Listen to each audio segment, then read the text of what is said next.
जय जय श्री राधे। 10-12 दिन पश्चात श्राद्ध पक्ष का आगमन होने जा रहा है। इस वर्ष 10 सितंबर से और 25 सितंबर तक ये पितृपक्ष रहेगा।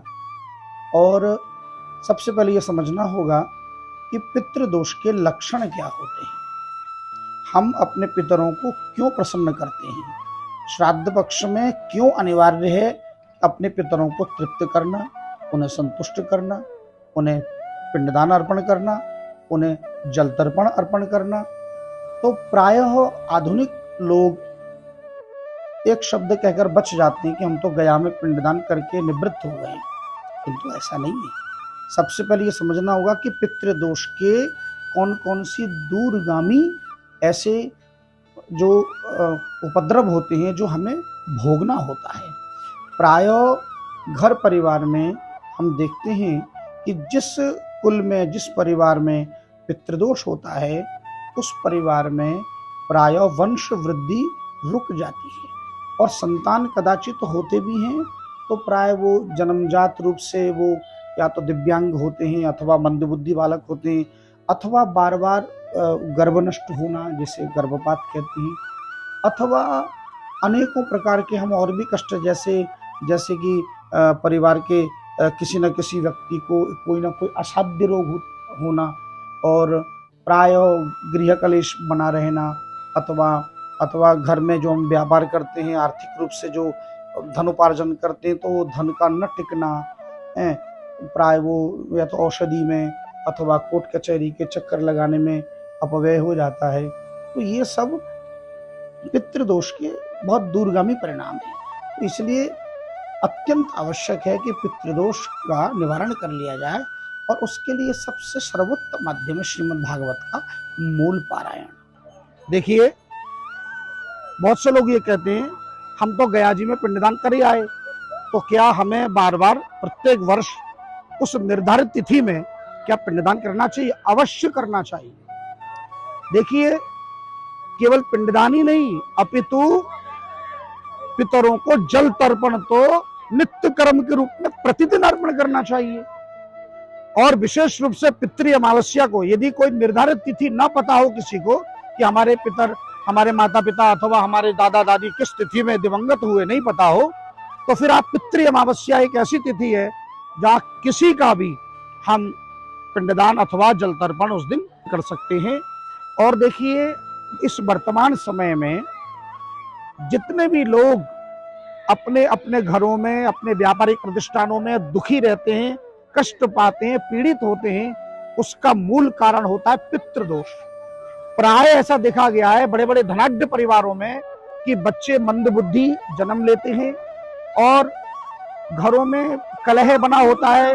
व्यापारिक क्षेत्र में कितने भी उन्नति कर ले पर घर में सुख शांति नहीं। हम कमाते बहुत हैं पर धन को संरक्षित नहीं कर पाते, प्राय कष्ट पाते हैं, आदि व्याधि लगी रहती है। घर में जितना भी धन उपार्जन किया जाए वो आधे से ज्यादा डॉक्टर और वकील के चक्कर में चले जाते हैं। ऐसा लोग प्राय शिकायत करते, उलाना देते हैं और इसका मूल कारण है पितृदोष। इसलिए अपने पितरों को संतुष्ट करने के लिए ऐसे महातीर्थ में जहां श्रीमद् भागवत का आयोजन किया जाता है, पितृदोष निवारण के लिए जो सर्वोत्तम साधन है वो है श्रीमद् भागवत का मूल पारायण। और वह भी किसी तीर्थ में हो, चाहे वो गया जी में हो, हमारे हरिद्वार में हो, बद्रीनाथ में हो, श्रीधाम वृंदावन में हो, कुरुक्षेत्र में हो, अथवा द्वारिकापुरी, रामेश्वरम आदि जितने भी तीर्थ है, तीर्थ में कोटि गुना फल प्राप्त होता है, आप जानते ही हैं। और प्रति वर्ष ब्रह्म मुहूर्त में 4 बजे से 6 बजे इसी हरि की पौड़ी में ब्रह्म कुंड के सानिध्य में प्रातः ब्रह्म मुहूर्त में भागवत का आयोजन किया जाता है, मूल पारायण किया जाता है।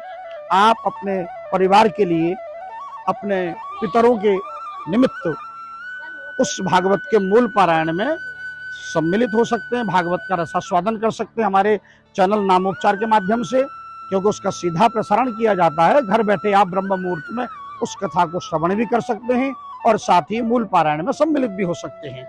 तो मैं चाहूंगा कि ये जो एक गलत अवधारणा है सबके मन में कि गया जी में पिंडदान कर दिया तो क्या दोबारा पिंडदान करना चाहिए? क्यों नहीं करना चाहिए?